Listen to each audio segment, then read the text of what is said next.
Ang tutugunan lamang po natin ay yung kanyang huling mensahe patungkol po dun sa di umanong mukhang hindi alam ng pamahalaan na maraming OFWs na detained, distressed, abandoned, or neglected.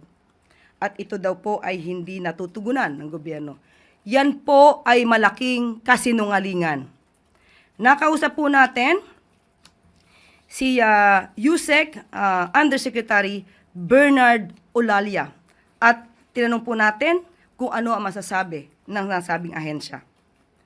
Mayroon po tayong Migrant Workers Office o MWO na nasa mga destinasyon o mga bansa na malakas o malaki ang populasyon.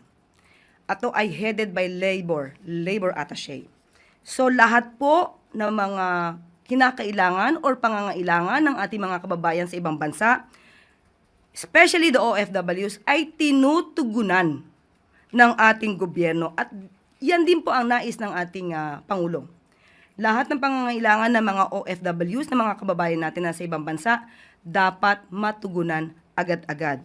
At ayon sa record po ng DMW, lahat ng humihingi ng tulong sa kanila, 100% nilang natutugunan at may records po sila.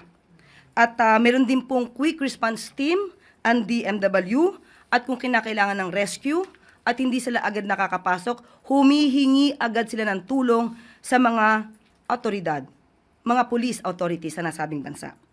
Kaya ito pong binabanggit ng Vice Presidente na walang naitutulong sa mga OFWs, it is another fake news.